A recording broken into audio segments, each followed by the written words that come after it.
there, guys. This is Super Ty. I'm here with Comic Book Brando, and we're going to talk about the comics that are coming out on January 11th, 2017.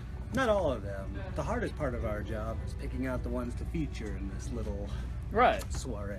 I mean, there's so many that are coming out tomorrow, actually. Like, it's a huge week. Last week was kind of slow, but this week, it's going to be big. A lot of stuff last week, too. Wow. Yeah. So, I'm going to start off, if that's cool with you. Do it.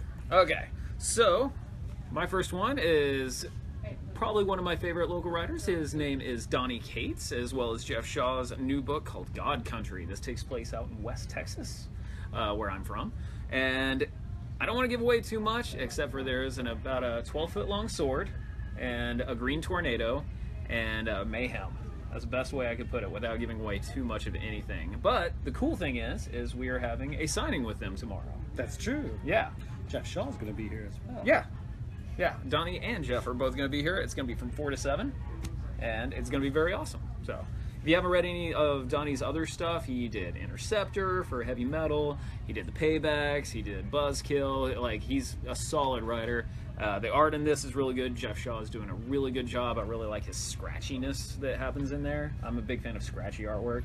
So, yeah, check this out. It's going to be awesome. Come to the signing. Hang out. See, ask them questions about the book. Talk to Donny. He's a funny guy. Yeah. I don't know Geoff I haven't met personally, Geoff. but I bet he's a funny guy, too. Yeah. We're betting on you, Geoff. Come on, Geoff. Don't let us down. Justice League versus Suicide Squad number 4. So it looks like the JL is teaming up with the Suicide Squad to take on the original squad? What's that all about? And how do you stop a guy named Lobo? Yeah. You don't. You really don't. I've been really digging this. It's a cool crossover. It's leading into a lot of changes and things happening in the DC universe. So if you're not on board yet, give it a shot. Yeah.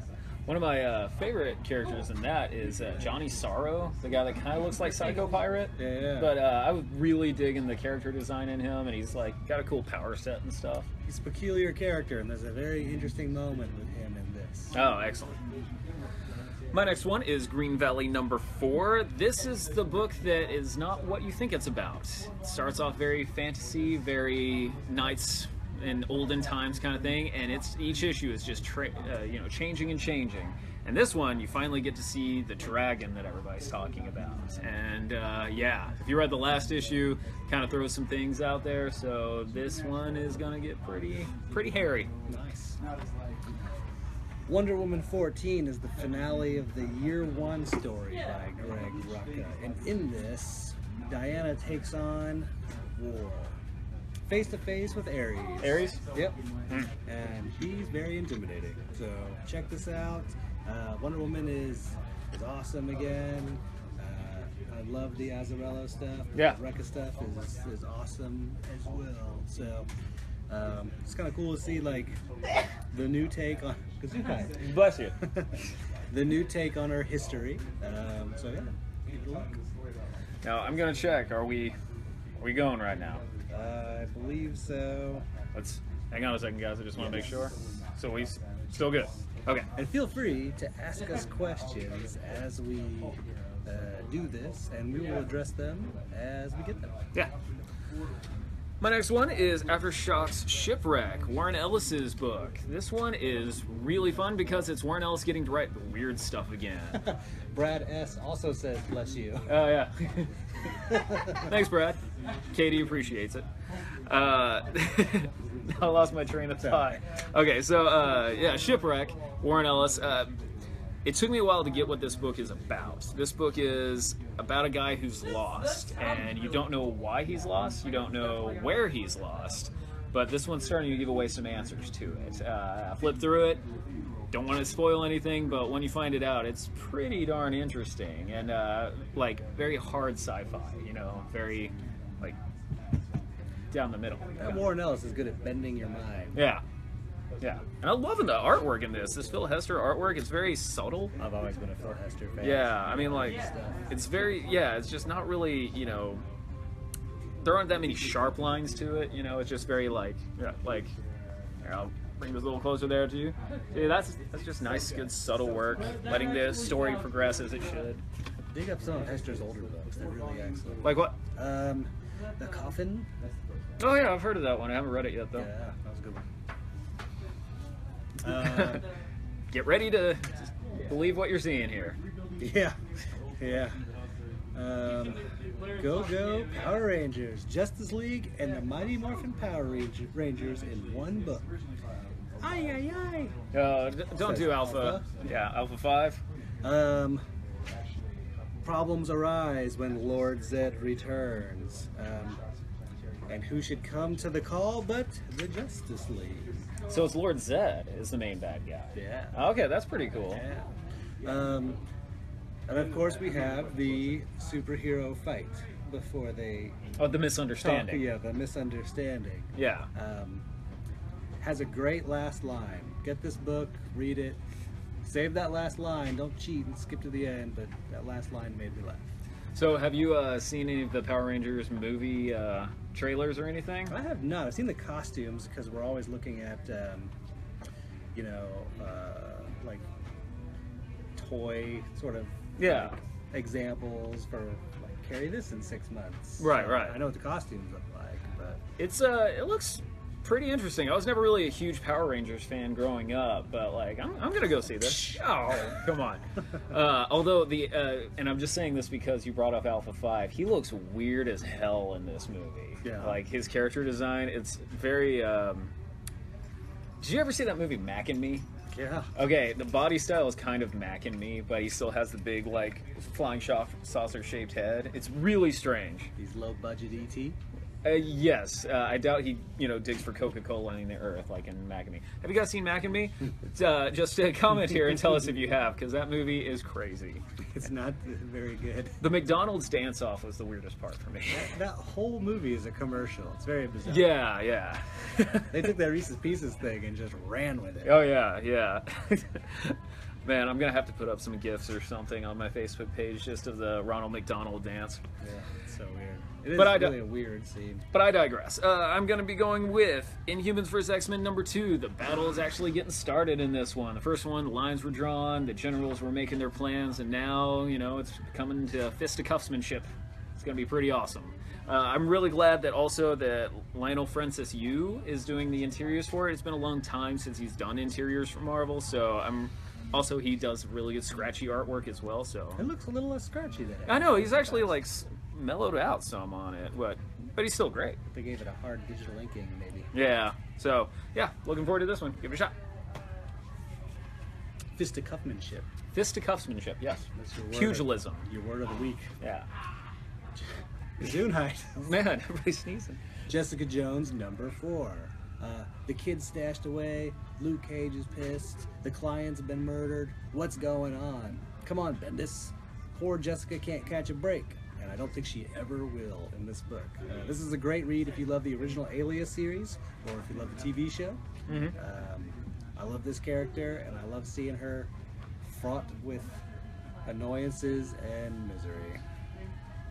It's a good way to put it. That's pretty much her entire life. Yeah, pretty much. Except for the time in the middle when she was happy and Yeah, it was kind of boring. yeah. Sorry. Now, I had a question for you, since you're such a big fan of this series. Michael Gaydos, what did he do in between the Jessica Jones series? Like, did he really jump out and do a lot of stuff? He was doing stuff here and there. I don't think he was doing a whole lot. Like, he didn't have like a long-running regular series. Mm. Like, I would take note whenever he was working on a book, but there wasn't anything like Alias or like Jessica Jones. So I'm really glad to have him back doing this character. It feels right. It's great. I love it. Nice. This one's going to get interesting. This is Spider-Man #12. This is the beginning of the story arc called Sitting in a Tree, where Spider-Man and Spider-Gwen are going to team up, and as you can tell, something happens. They smooch. They smooch. And so basically, this issue is setting up how they meet, because, they both live in different dimensions. So, it's kind of, that's one thing I was always wondering is how do they, cross paths. So this is going to alternate between Spider-Man and Spider-Gwen as it's going on. So part 2 is going to be in Spider-Gwen. So yeah, check this out. I've been loving this entire series the entire time. So yeah, let's throw in another spider in there. Entirely. Yeah. My Spider-Man is Peter Parker. His buddy is Wade Wilson. And together, they are Spider-Man, Deadpool. This is the 13th issue of their book. Things are not going so well. There is this weird being called Itsy Bitsy that has the best of both of them, and it's a little bit too strong for them. They find themselves teleported to a very, we'll call it a weird place. Okay. And yeah, check this out. This is a fun book. This is the bromance comic that you've been wanting. One thing I have to say about this is the character design for Itsy Bitsy is really creepy. Super creepy. Yeah, I mean, like, the eyes everywhere. That freaks me out. Yeah, it's a very strange character, but yeah, I dig this book. These two talking throughout a comic, I'll sign up for that every time. So. Jason Aaron's been building up for this for a while. This is the Mighty Thor at number 15. This is the beginning of the Asgard Shi'ar War. And this is pretty crazy. So, there's a lot of stuff happening in Thor comics. You know, Unworthy Thor, you know, original Odin's son's trying to get a hammer, but this is kind of going on in parallel to it. This is just starting out with, you know, everybody's chilling on Asgard, and then, oops, who's coming knocking on their door? It's Gladiator from the Shi'ar Empire. And, man, the last page of this had a really cool twist to it. So does this explain what the Shi'ar wants from the Asgard? Yes, it does. It's one of my favorite things, though. I mean, like, this is just such a cool panel, you know, just... Oh. Yeah, so... that's what they want. And you're going to have to find out for yourself, but then, you know, it kind of leads up to these guys, you know, so, yeah, we'll find out. All right. Big things happening in there. Yeah. Don't you hate it when you go to try to get a moonshiner to provide product to your small business, and then people start ending up getting torn apart everywhere in the backwoods of Tennessee? Happened to me last Thursday. I hate it. It's rough, right? Yeah. That's what's going on in Moonshine, and this poor guy is stuck between a rock and a werewolf place. He's trying to get this shine for his mob boss back in New York. It's not going well. No. The Big Daddy bootlegger does not want to deal with him, so he doesn't know what to do, and people start dying. So get this is great. This is the team of Eduardo Risso and Brian Azzarello, the same team that brought you 100 Bullets. I talk about this book every month, every time it comes out, so I'm going to keep doing it. I love it. It's great. It's a beautiful book. It's violent. It's Brian Azzarello and... What's the word I'm looking for? It's like rustic. That's rustic. the word I'm looking for.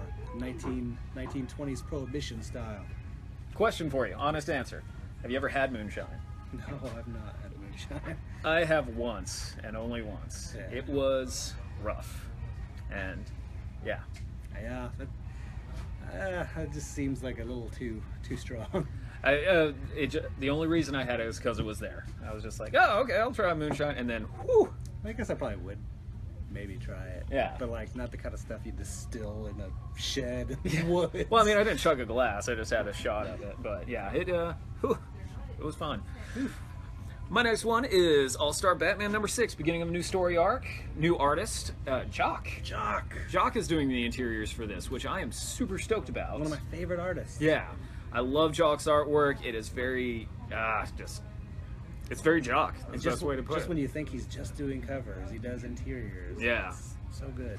So the last story arc was really cool. It involved Two-Face, and it was a really cool take on Two-Face. And now we're going to get into Mr. Freeze, which I believe is very underused, or at least not used well in the past, like, I don't know, decade. Yeah, I mean... I can't really think of a really good Mr. Freeze story. The greatest Mr. Freeze is the one from the animated series. Oh, that's a beautiful episode. It was just super intense, and like it made that character very sympathetic. Yeah. As opposed to being... It showed motivation, why he was doing it. Yeah, because we really just knew him as the 1966 Batman villain for the longest time. With a big clear plastic dome and the big eyebrows, that one? Yeah. Yeah. Played by a couple guys, but one of them was Otto Preminger, the famous director. Nice. Yeah. Southern Bastards. Coach Boss has lost 2 games in a row, and he will do anything to make sure there's not a third. Anything. If you've been reading this book, you know exactly what that means.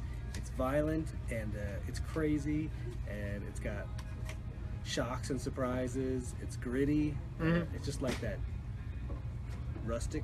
Yeah. There's that down-home, country fried violence is what I keep calling it in the emails. I love this book, and Jason Aaron and Jason Latour are like knocking it out just every issue. It's great. It makes you like, it makes you just kind of give like high school football a kind of a hard eye. Like, did that really happen? That's kind of terrifying. This is good. It's a mean book. It's a very mean book. Mean book. I mean, it's so violent.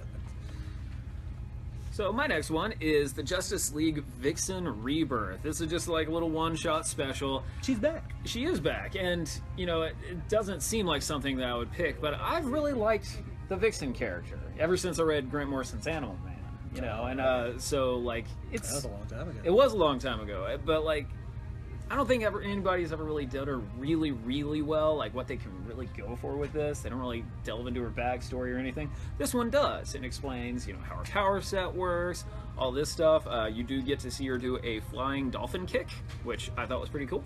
So yeah, you know, if you like, you know, more obscure characters, pick this up. They're doing a lot of these with the, you know, just one-shot rebirths. They did the Atom last week, as well as Max Lord. I think there's another one coming out sometime soon. I can't remember what it is. Well, you definitely need to be looking at these books because these characters are going to be featured in other stuff and more stuff coming up. Yeah. So it kind of gives you like that nice ground floor. I mean, it's hard in the DC universe to stand next to Superman and go like, yeah, we should be on the same team. Right. Who gets to do that? Yeah. Really, no one. But I think a lot of the strength of the DC universe is their lesser known characters. Right. Yeah. I love DC's, like, you know, for lack of a better term, B teams, you know, B groups. Yeah. They have quite a stable of B-listers. Yeah, I mean, they've been around for 80 plus years, so they should have like a huge, impressive list of characters, and they do. And I love it when the right creative team gets matched up with the right character. Motor Crush. I really dug the first issue of this series. It's a high-octane race, kind of set in a futuristic world. The main character has some issues. Yeah. Definitely a flawed character. So we get to see like the legitimate racing in this, but there's also like a clandestine, secret, Fast and the Furious style racing where the prizes are basically a drug that fuels you. Well, it fuels your motorbikes and everything. It's a drug for engines. Oh, that's right. That's right. And it affects the vehicles. Right. Like you can tell when your engine is craving it. It's really cool. Yeah, like it's a weird premise. It's really cool. Yeah. I dug it. She had a stash go missing in the Yeah. first issue, and now things are getting kind of dire already in issue 2. So give this a shot if you haven't yet. The first issue's out, second issue's out this week, and it's easy to catch up. Dig in. You know, not a lot of comics take place in Austin. You know, That's true. We're a big metropolitan city. You know, we're a fun town, and you know, now we have a comic that is taking place in Austin, or at least parts of it are. So this is the Totally Awesome Hulk. This is why I brought this one, is because we're in it. So, not the store, but the town. That would be really cool if we were in this. What the hell is Jeremy Lin doing in Austin? Yeah. Now, for some reason, We got like no there's basketball some here. Besides there's the University of Texas basketball. For some reason, Jeremy Lin, the famous basketball player, is also in this.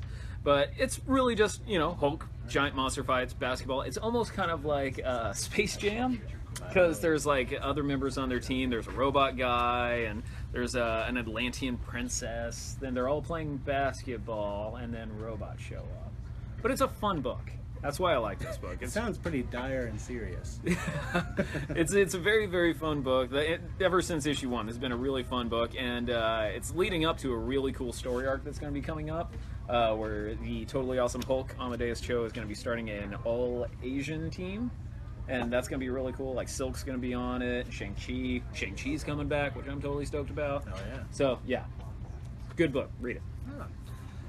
I am moving on to trade. You still have a couple periodicals, but The Legend of Zelda, Oracle Seasons and Oracle of Ages Legendary Edition. If you've missed out on some of the Zelda manga and you're a big fan of Link's Adventures, you should check this out this week. I just wanted to put it in front of you and let you know that it's out. Okay. This book was actually really, really fun. I enjoyed it thoroughly. This Rocket and Rocket Raccoon book. So Rocket's stranded. Don't know where Groot is.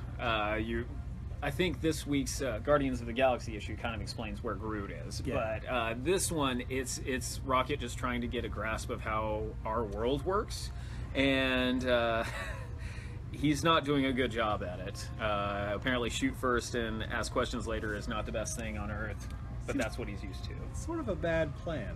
Yeah, it's just really good. It's really it's kind of almost reminds me of Taxi Driver, like that Lost in New York kind of. I know, bear with me while I try to explain this, but it's you know, this kind of like lost in yourself, lost in New York kind of feel. Nobody understands you. You're isolated in a town of millions of people. Does that make sense?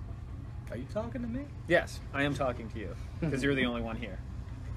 But Taxi. Yes, because I'm the only one here. Ah, gotcha. Yeah. Banter. We're good at it. Yeah, we're geniuses. Hellblazer Hightower. This concludes Brian Azzarello's run that he did a few years ago in this sort of like newer, bigger edition.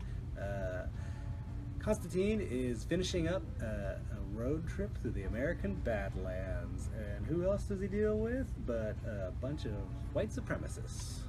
So let's see how he handles that situation. Azzarello's run on Hellblazer was one of my personal favorites. I'm covering up the mic. One of my personal favorites, and I love the Fruzen. Fruzen? That's how I pronounce his name. His art. Frozen. Frozen. Frozen. It's Swedish. Yeah, great book. Concludes that run. Check out the previous one if you haven't. This is good stuff. I've always loved this character, and he's a long-running character for good reason. So give it a look. I heard he's got an animated series coming up. Really? Yeah, for some pay channel, web channel. What, like Hellblazer does? Yeah. I know. Well, Constantine. I know they're doing a Justice League Dark like movie, like an animated movie, but I didn't know they were. That cool. Apparently he has his own show in the works. Heavy metal. You know what it is. It's been around forever.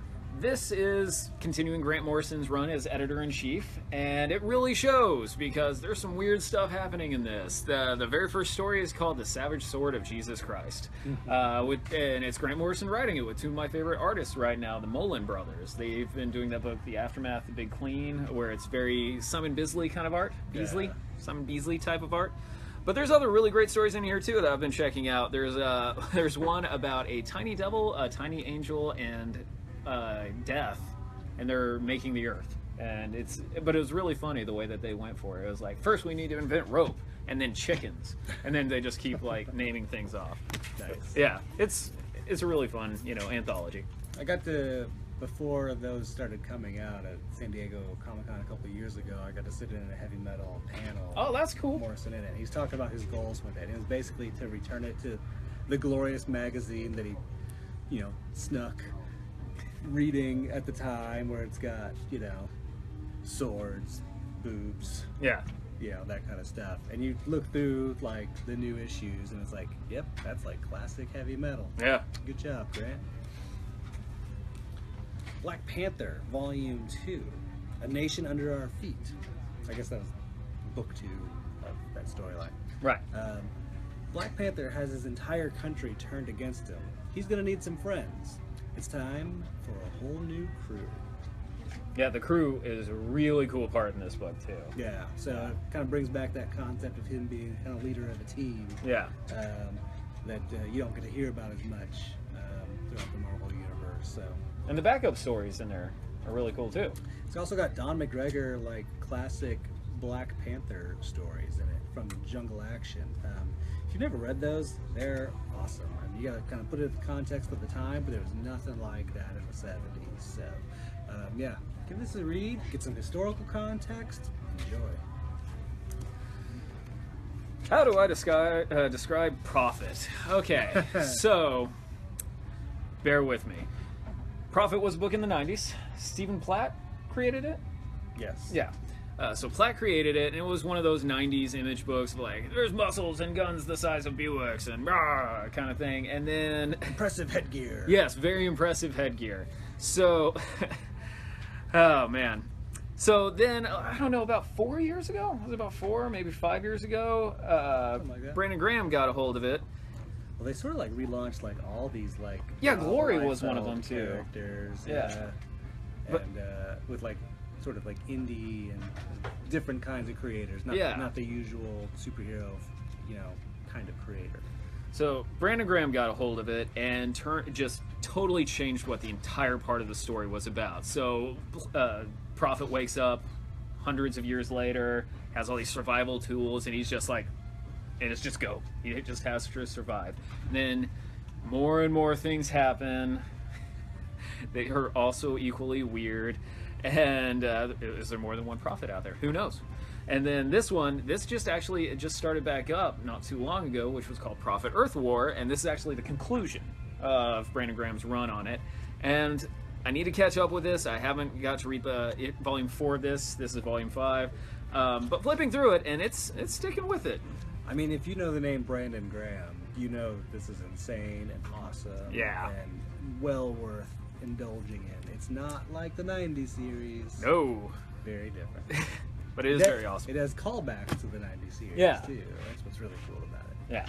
It's like, you don't have to have read that stuff to enjoy it, but if you did, there's like, Yeah. Hey, look at that one. Speaking of weird. Silver Age Flash Omnibus Volume 2. I am having a Silver Age DC renaissance.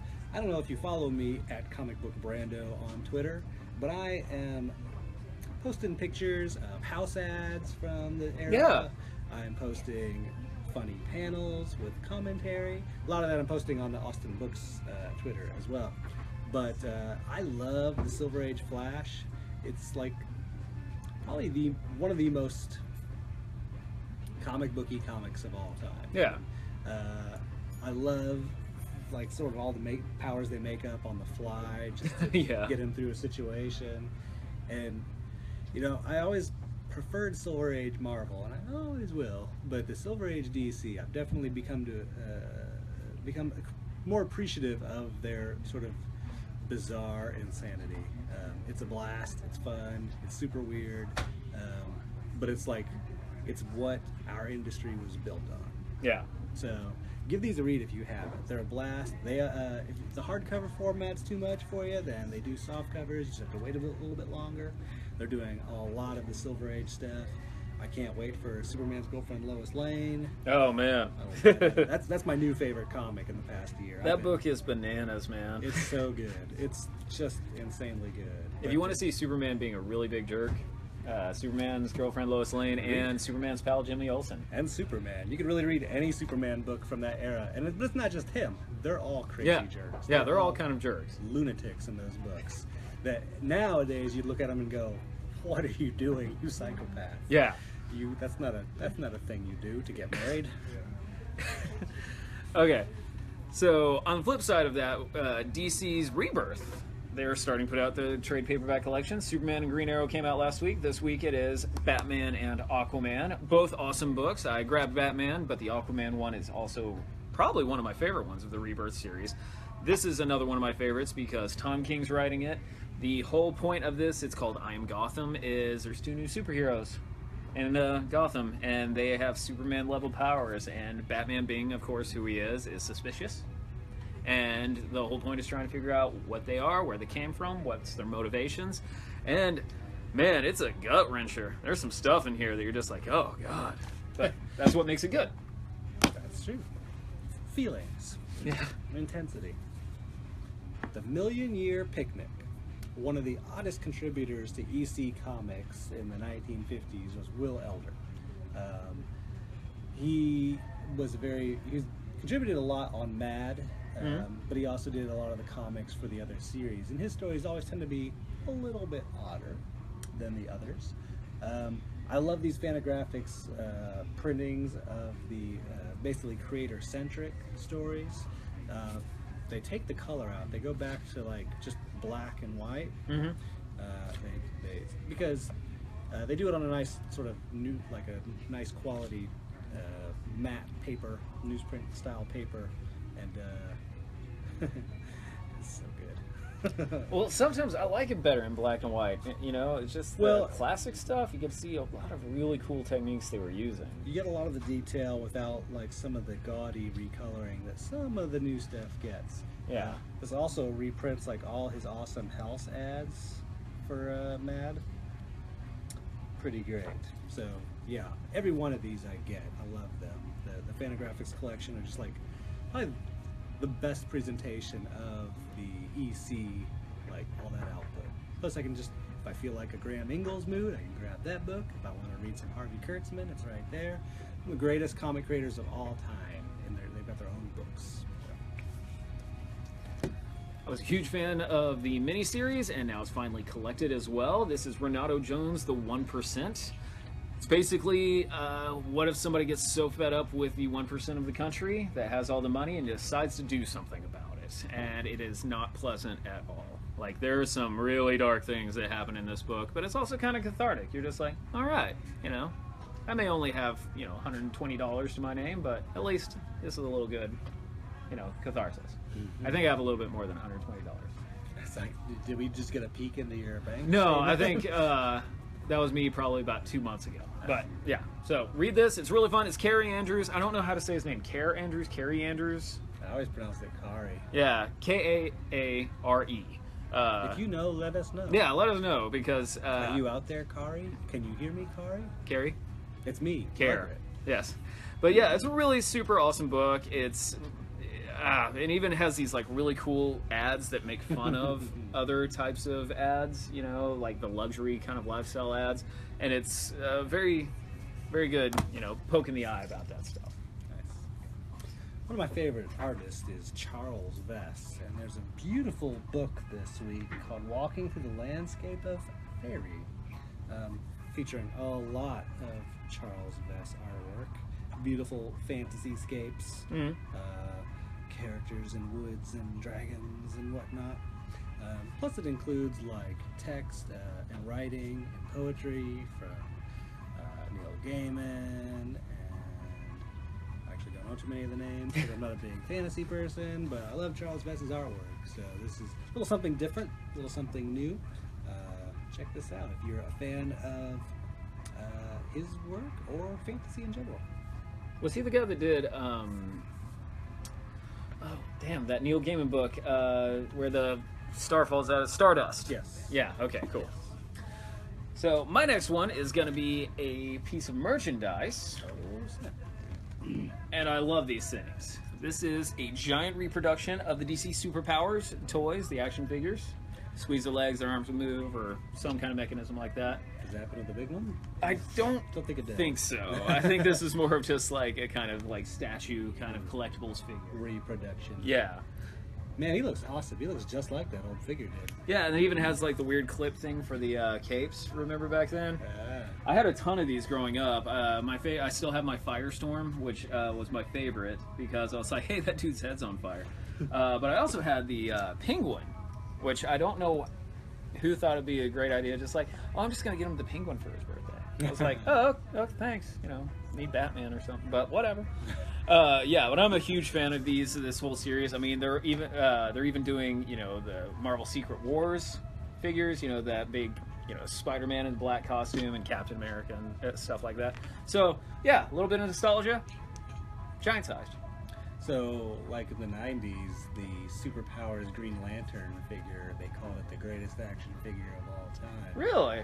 So, I bet the large-size Green Lantern one will look pretty awesome. Did they say why it was the... Oh, they wanted a whole, like, explanation of it. Like, just, you know, the poise, the head sculpt, everything about it was, like, pretty awesome and dynamic. And the lantern they came with? Yeah, perfect. I love the fact that his rig is on and all that. Perfectly suited that character. Yeah. Something like, I don't remember all the details because it was like 20 years ago when I read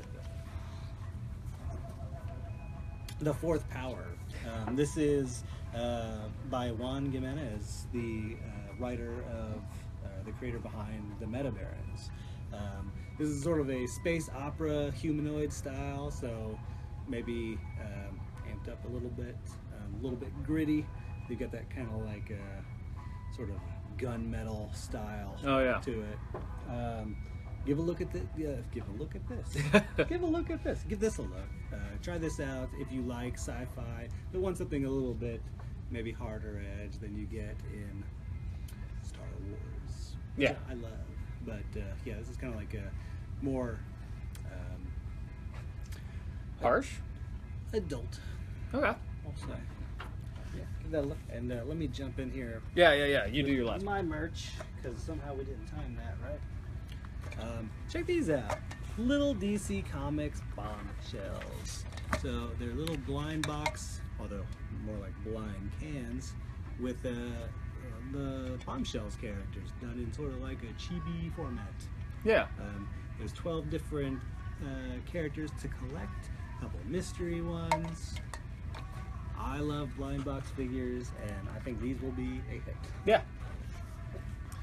So my last one is the Sidekick Special of the Week. This is X-Men's Onslaught, the Complete Epic Volume 1. So this is a very interesting book because it answers this question that was running through the X-Men books for a long time before that of who was the traitor. And then this kind of explains, because Bishop, he comes back from the... Let me back up. Bishop comes back from the future, and he says, "Oh, there's a traitor." This guy called Bishop. Yeah. Back up even more. Stan Lee. No. But he went too far back. He comes back and he says, "Hey, there's some traitor in the X-Men," and everybody's like trying to guess who it is. People think it's Gambit. People think it's somebody else, and then you finally find out what happens in this.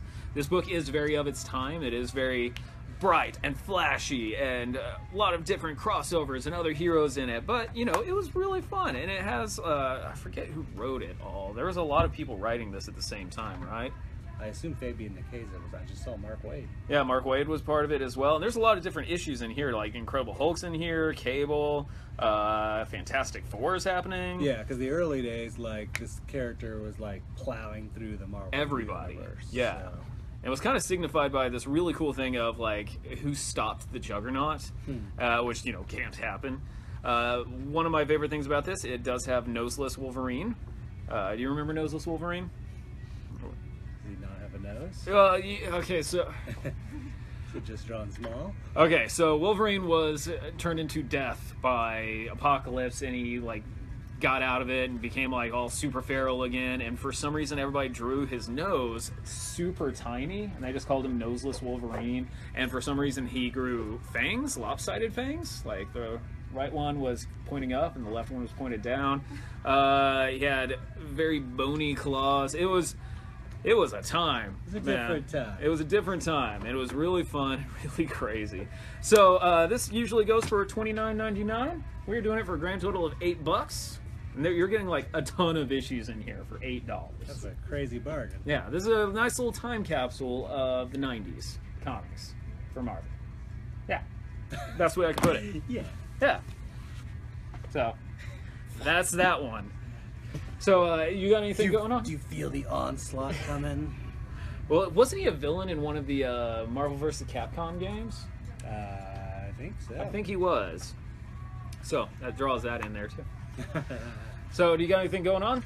Well, we're going to film some Dungeons & Dragons at Outlaw Moon tonight. Okay. We'll be live streaming it on that Facebook page. What's the name of the adventure? I don't have a name for this adventure. Barry. I'll call it Bryn Shandar. That's not right. I forget the name of the town. I think that's it. Town, the story. Big things happen, though. The players will be in over their head. Nice. Any other things going on? I mean, we got Donnie Cates and Jeff Shaw tomorrow, 4 to 7. Gene Ha. Gene Ha is coming down on the 28th. January 28th. He'll be here from noon to 5, I believe. 1 to 5, but 1 to 5? he did say he wouldn't mind staying a little bit longer, doing free sketches for kids and everything. Oh, you just announced that. Oh, what? I thought we mentioned that last week. Yep. Okay. Anyways, so that's gonna be really cool, and he might you know, give a little talk about some other stuff as well. I'm really stoked about this. He's gonna be really cool. Yeah, he's an awesome guest. I'm very excited because we got to hang out with him Staple a couple of years Yeah. ago.